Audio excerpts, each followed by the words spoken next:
ప్రియమైన దేవుని వాళ్ళారా, శ్రేష్టమైన దేవుని మాటలు మనము నేర్చుకుని ఆత్మీయంగా బలపడుతూ ఈరోజు న్యాయాధిపతుల గ్రంథంలో గిద్యోను అని ఒక మంచి న్యాయాధిపతిని గురించి ఈరోజు మాట్లాడుకుందాం.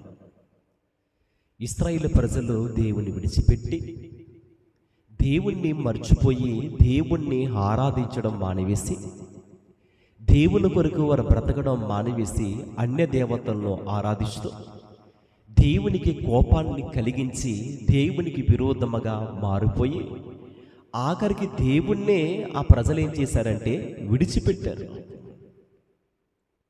దేవుని దృష్టికి దోషులైపోయారు, విరోధముగా మారిపోయి ఇదిగో మాకు అసలు దేవుడు అక్కర్లేదు అని విడిచిపెట్టి వెళ్ళిపోయారు. చూడండి, ఏమంటే మనుషుల్ని మనము ఇదిగో ఈ మనిషి పలానా ఆయన పలానా ఆమె నాకు అవసరం లేదండి, మీతో నాకు పని లేదండి, మీతో నాకేం పని లేదని విడిచిపెట్టి మనుషుల్ని విడిచిపెట్టి వెళ్ళిపోయినా పర్లేదు, అది తర్వాత విషయం. కానీ నడిపిస్తున్న దేవుడు, కాపాడుతున్న దేవుడిని విడిచిపెట్టి బ్రతికితే అసలే మన పరిస్థితి ఏంటి ఒకసారి ఆలోచించండి కదా. మన గమ్యస్థానం ఏంటో, అసలు మన గురి ఏంటో, ఈ భూమి మీద మనం ఎలా బ్రతకాలో ప్రతి విషయంలో కూడా కాపుదలు ఇచ్చి రక్షించి పోషించి మనం నడిపిస్తున్న దేవుణ్ణే మర్చిపోతే అసలు మనకు ఆధారం ఏంటి? ఒకరోజు ఇశ్రాయేలు చేసే పని ఏంటి తెలుసా? దేవుడు వారిని విడిచిపెట్టారంటే కారణం దేవుని దృష్టికి వారు ఎలా ఉన్నారని తెలుసా? న్యాయాధిపతుల గ్రంథం చదువుకుందాం. న్యాయాధిపతుల గ్రంథము 6వ అధ్యాయము 1 నుంచి. ఇశ్రాయేలీయులు యెహోవా దృష్టికి దోషులైనందున యెహోవా 7 ఏండ్లు వారిని మిద్యానీయులకు అప్పగించను. ఎవరికి అప్పగించారంటే అండి? మిద్యానీయులు అంటే ఎవరు? శత్రువులు. ఎన్ని సంవత్సరాలు? 7 సంవత్సరములు. 7 ఏండ్లు అంటే 7 సంవత్సరాలు మిద్యానీయులకి దేవుడు ఎందుకు అప్పగించారంటే దేవుని దృష్టికి వారు ఎలా ఉన్నారంట? దోషులైనందున, అంటే దేవుణ్ణి మర్చిపోయారు, దేవుణ్ణి విడిచిపెట్టారు. ఏమండి, ఐగుప్తు అనే ఒక బానిసత్వములో ఉంటున్న ఈ ప్రజల్ని దేవుడే విడిపిస్తూ వారికి శ్రేష్టమైన ఒక కానానుని ఇవ్వడానికి దేవుడు ఆశతో వారిని తీసుకుని వస్తే దేవుని మీద వారు తిరుగుబాటు చేశారు, దేవుణ్ణి మర్చిపోయారు ఒకరోజు. అలాంటి ప్రజలే దేవుణ్ణి మర్చిపోతే పరిస్థితి ఏంటి? ఈ విషయాలు కూడా మీరు నన్ను ఎలా విరోధంగా మారారు తెలుసా? నన్ను మర్చిపోయారు మీరు. నేను ఎక్కడి నుండి మిమ్మల్ని విడిపించాను, కానీ మీకు కృతజ్ఞత కూడా మీకు లేదని చెప్తున్నాడు దేవుడు. ఆ సందర్భాన్ని ఇక్కడ మనకు కనబడుతుంది. జాగ్రత్త కలిగి మనము ఒకసారి చూద్దాం. ఇది 6వ అధ్యాయం 8వ వచనంలో దేవుడు ఒక ప్రవర్తన పంపించారు. ప్రియమైన వారలారా, చూద్దాం. యెహోవా ఇశ్రాయేలు యొద్దకు ప్రవర్తన ఒకని పంపును, అతడు వారితో ఇలాగూ ప్రకటించను. ఏమని ప్రకటించాడు ఆయన? ఇశ్రాయేలు దేవుడని యెహోవా సెలవిచ్చింది ఏమనగా, నేను ఐగుప్తులో నుండి మిమ్మల్ని రప్పించి దాసుల గృహములో నుండి మిమ్మల్ని తోడుకుని వచ్చితిని. ఐగుప్తుల చేతిలో నుండి మిమ్మల్ని బాధించిన వారి చేతిలో నుండి మిమ్మల్ని ఏం చేశాను? నేను విడిపించాను. కానీ మీరు ఇలా విడిపించి ఒక శ్రేష్టమైన దేశాన్ని మీకు ఇవ్వడానికి కూడా ఆశతో ఉంటే, కానీ మీరు నన్ను ఏం చేశారు తెలుసా? నన్ను విడిచిపెట్టారు, నన్ను మర్చిపోయారు. మీరు మర్చిపోయారు. అంతేకాదు, ఇదిగో శత్రువులు ఏ దేశంలో నివసిస్తున్నారో వాళ్ళందరినీ మీరు ఏం చేయాలి? వాళ్ళందరినీ ఆ దేశంలో ఉండనివ్వకుండా, అది అమ్మోరీలు కానీ మోయాబీలు కానీ ఏ శత్రువులు కనబడతారో అలాంటి వారిని ఎవరిని ఉండనివ్వద్దు మీలోనికి అని చెప్తే, అలాంటి వారిని కూడా ఏం చేశారు తెలుసా? ప్రియమైన వారలారా, ఏం చేశారు తెలుసా? ఆ సందర్భాన్ని మనం చూసుకుందాం. ఇదే సందర్భం కదా. వారు ఆ దేశమును మీకు ఇచ్చిదనని మీ దేవుడని యెహోవాను నేనే అని చెప్పి 10వ వచనంలో మీరు అమోరీల దేశమున నివసించుచున్నారు, మీరు అమోరీల దేశమున నివసిస్తున్నారు, అయితే వారి దేవతలకు భయపడుకుడి అని వారితో చెప్పితేనే కానీ మీరు ఏం చేయలేదు, నా మాట వినలేదు మీరు. చూసారా చూసారండి. అంటే వారు దేశంలో నివసిస్తున్నప్పుడు ఇదిగో వారిని ఆ దేశంలో ఉండనివ్వద్దు. మీరు మీకు శ్రేష్టమైన దేశాన్ని ఇస్తానని చెప్పాను, కానీ మీరు ఏం చేశారు తెలుసా? వారితో కలిసిపోయారు. అంతేకాదు వారి దేవతలకు మీరు ఏం చేశారని చెప్తున్నాడు ఆయన. బలిపీఠాలు కట్టారు. అంతేకాదు వారి దేవతలకు భయపడద్దంటే లోబడి దేవుణ్ణి విడిచిపెట్టారో, దేవునికి విరోధంగా మారిపోయారు. ఒకరోజు ఎవరనుకుంటున్నారో? ఇశ్రాయేలు ప్రజలు. అలా ఎప్పుడైతే మారిపోయారో దేవునికి కోపం వచ్చింది. వీళ్ళ దేవుణ్ణి విడిచిపెట్టారో, దేవుణ్ణి మర్చిపోయారో. ఎప్పుడైతే దేవుణ్ణి మర్చిపోయారో, విడిచిపెట్టారో, దేవుడు కూడా ప్రియమైన వారలారా ఈ ఇశ్రాయేలు ప్రజలను కూడా విడిచిపెట్టేశాడు ఆయన.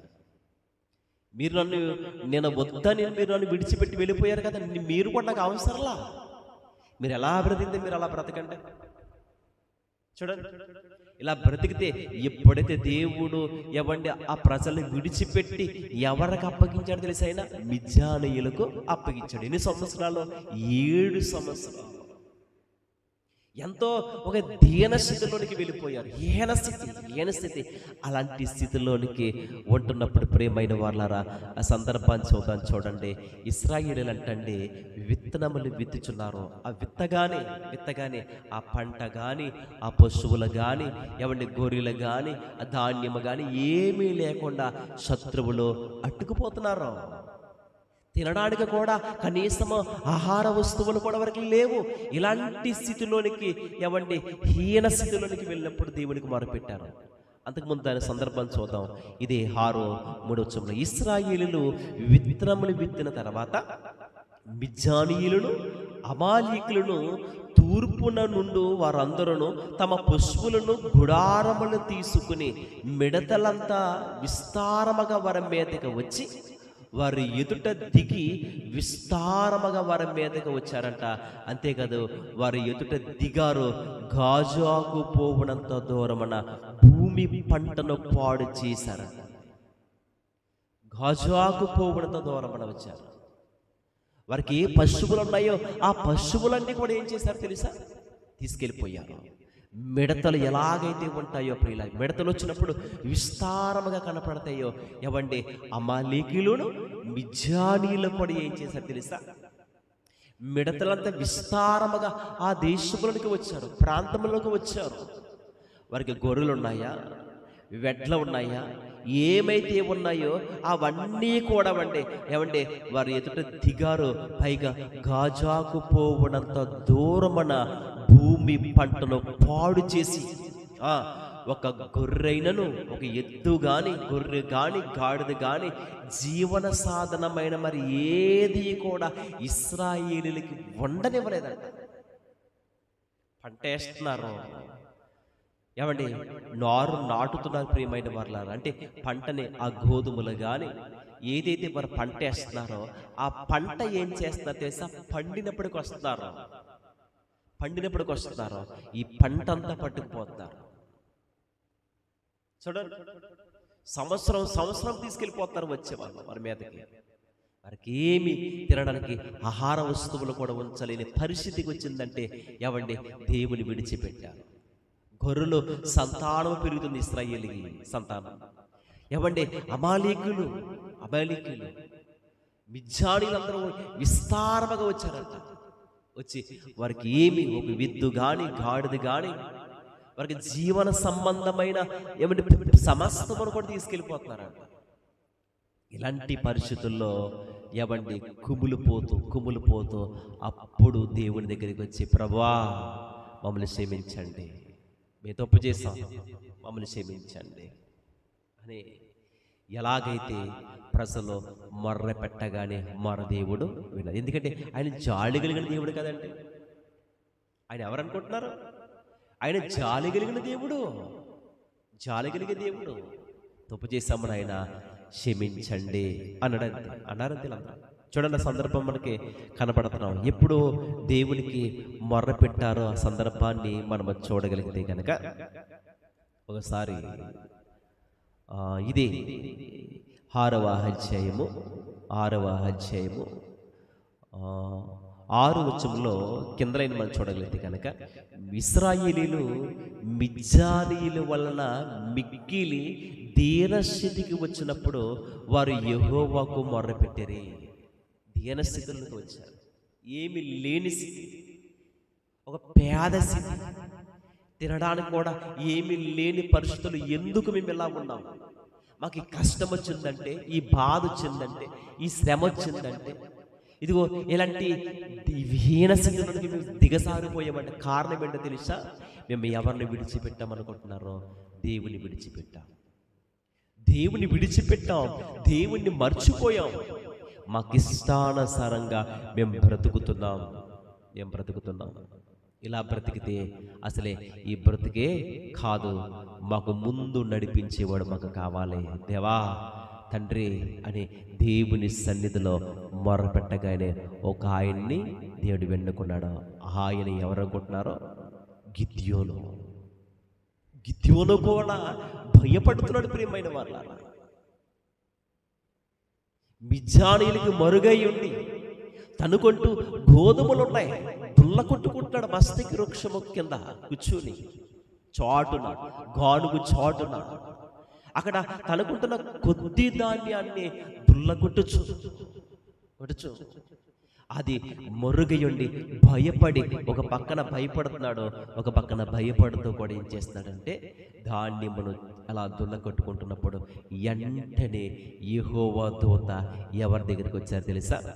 గిద్యోను గారి దగ్గరికి వచ్చి మాట్లాడుతున్న సందర్భాన్ని మనం చూడగలిగితే, ఏమండి 12వ వచనంలో ఆ మాట కనపడుతుంది కదా. యెహోవా దూత అతనికి కనబడి, పరాక్రమ గల బలాఢ్యుడా, యెహోవా నీకు తోడై ఉన్నాడని అతనితో అనగా, ఆయన అంటున్నాడు, గిద్యోను చిత్తమున ఏలినవాడ, యెహోవా మాకు తోడై ఉన్నని ఎడల ఇదంతా మాకు ఎలా సంభవించును? యెహోవా ఐగుప్తులో నుండి మమ్మల్ని రప్పించనని చెప్పుచు మా పితరులు మాకు వివరించారు. ఏమి వివరించారు? ఐగుప్తు దేశం నుండి వస్తుంటే ఆయన ఎలాంటి అద్భుత కార్యములు చేశాడు, ఆశ్చర్య కార్యములు చేశాడు. ఇవన్నీ వింటున్నప్పుడు ఆ కార్యాలు, ఈ ఆశ్చర్య కార్యాలను ఏమైనాయి? మరి మాకు ఇదంతా ఎలా సంభవిస్తుంది? మేము ఎందుకు ఇలా ఉన్నాం? నిజంగా ఆయన మాకు తోడై ఉంటే మా పరిస్థితి అలా ఉండదు కదా అని ఒకరోజు ప్రియమైన వారలారా, ఇదిగో ఇశ్రాయేలు గురించి గిద్యోను మాట్లాడుతూ, మేము ఎలా అయిపోయామంటే మమ్మల్ని దేవుడు విడిచిపెట్టాడు. నిజమే, విడిచిపెట్టాడు. దేవుడిని విడిచిపెడితే మరి ఆయన విడిచిపెట్టాడా? ఆయన ప్రేమించేవారు కావాలి, దేవుడికి ఆయన కొరకు బ్రతికేవారు కావాలి, దేవుణ్ణి ప్రేమించేవారు కావాలి, దేవుని కొరకు బ్రతికేవారు కావాలి. దేవుని కొరకు శ్రమైన, కష్టమైన, నిందైన, అవమానమైన ఏదైనా కానీ ప్రభువును విడిచిపెట్టగా ప్రభువు కొరకు నమ్మకముగా బ్రతికేవారు కావాలి తప్ప అవసరాల కొరకు దేవుణ్ణి వాడుకుని విడిచిపెట్టేవారు దేవుడికి అవసరం లేదు. ఈరోజు చూడండి, ఈరోజు అంతే కదా. ఈరోజు చాలామంది చూడండి, ప్రభు దగ్గరికి వస్తారు, వాక్యం వింటారు, దేవునికి ఏది కావాలో అది ఇస్తారు, అన్నీ చేస్తారు. దేవుని సన్నిధిలో ఇదిగో పలానది నాకు కావాలి ప్రభా అని ప్రార్థన చేస్తారు, అన్నీ చేస్తాం. ఇవన్నీ చేసి ఏవండి అవసరము దేవుని వల్ల మనం పొందుకుంటాం. దేవుడు అవసరాన్ని తీరుస్తాడు. తీర్చగానే మరలా మనం ఏం చేస్తాం తెలుసా? ప్రభువుని విడిచిపెట్టి వెళ్ళిపోతాం. మరలా ఏదో బాధ వస్తుంది, ఏదో కష్టం వస్తుంది, ఏదో శ్రమ వస్తుంది.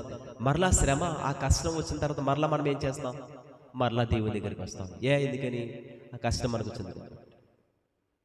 అప్పుడు మొర పెడతాం, బాధను బట్టి, అనారోగ్య పరిస్థితుల నుండి దేవునిలో మొర పెడతాం. చూసారా, నేడు ఇశ్రాయేలు కూడా అంతే.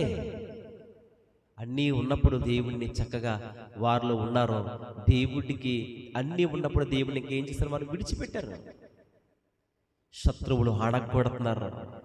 గొర్రె పశువులు లేకుండా, తినడానికి కనీసం ఆహారం లేకుండా, ధాన్యములు కూడా పట్టుకుపోతున్నారు. వారు విస్తారముగా వచ్చారంట. విస్తారముగా అంటే అలా వచ్చి ప్రజలని ఏం చేశారో తెలుసా?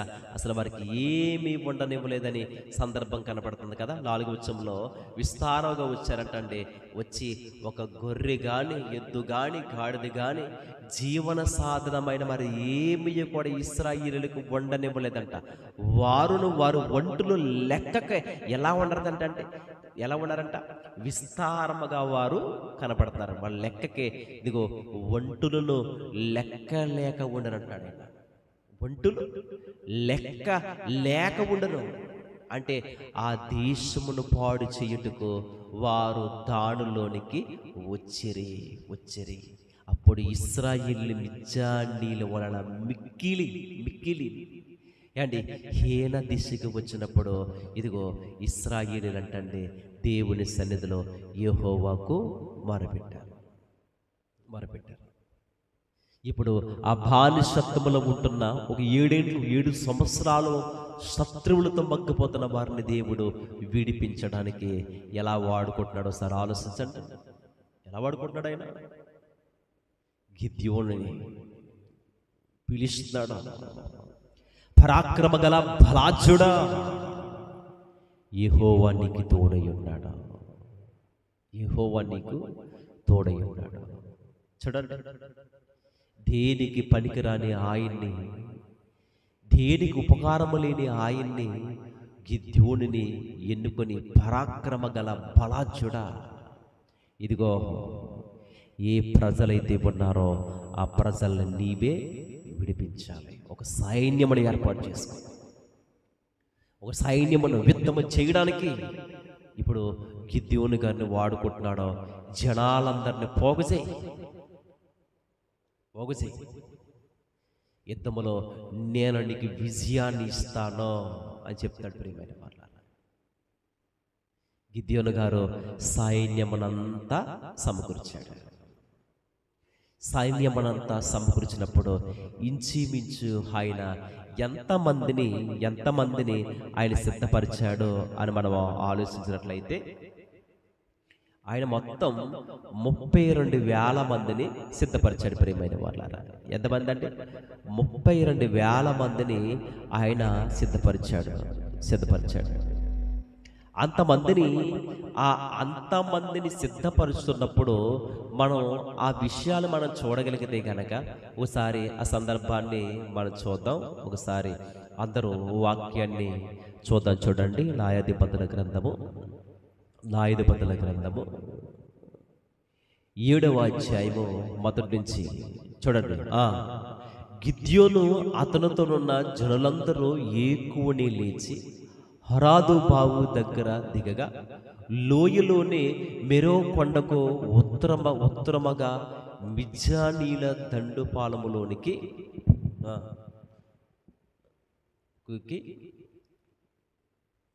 అక్కడ కనపడుతుంది కదండి సందర్భం. ఏంటి సందర్భం? గిద్యోను అతనితోనున్న జనులందరూ కూడా ఏకువనే లేచి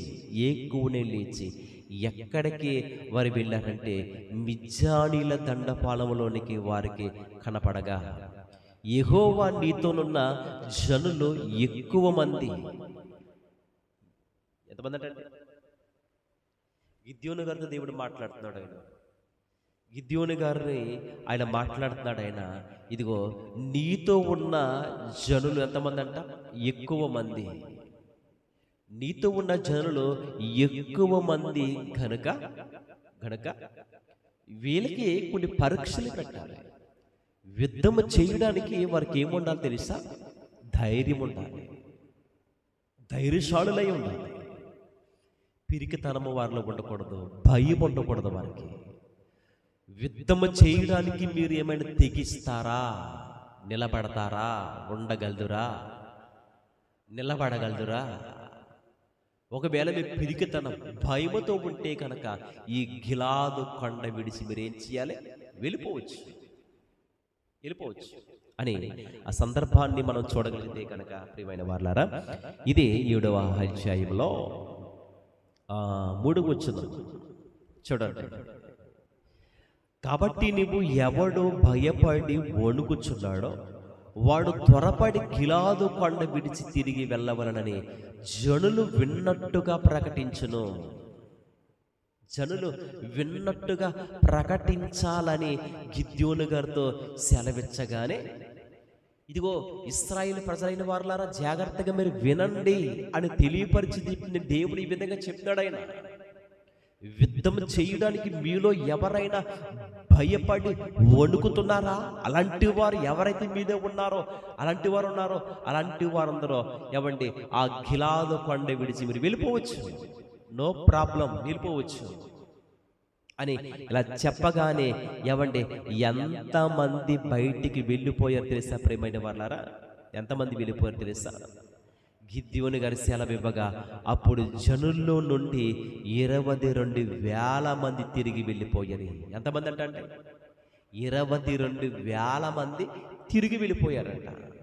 22,000 మంది వెళ్ళిపోయారంటే ఇంకెంత మిగిలి ఉన్నారో 10,000 మంది నిలిచి ఉండగా, మొత్తం సైన్యం ఎంత అనుకున్నాం? మొత్తం 32,000 మంది. జాగ్రత్తగా వినండి, 32,000 మందిలో 22,000 మంది వెళ్ళిపోయారు. ఇంకెంతమంది ఉన్నారో 10,000 మంది నిలిచి ఉన్నారు.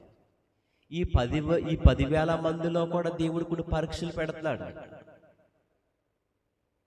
ఆయన వాళ్ళు ఎక్కడికి తీసుకెళ్తున్నాడంటే, ఇప్పుడు ఎక్కడికి వెళ్ళి వాళ్ళని శోధిస్తున్నాడంటే, ఇదిగో నీళ్ళు ఎద్దకు వరం దిగ చేయమని చెప్పాడు ఆయన. నీళ్ళు ఎద్దకు, నీళ్లు త్రాగుతున్న వారిని కూడా నువ్వేం చేయాలంటే గమనించాలి, ఎవరు ఏ విధముగా త్రాగుతున్నారో. ఇక్కడ మాట్లాడుతున్నాడు ఏంటంటే, ఇక్కడ ఆ 10,000 మంది నిలిచి ఉన్నారు కదండి.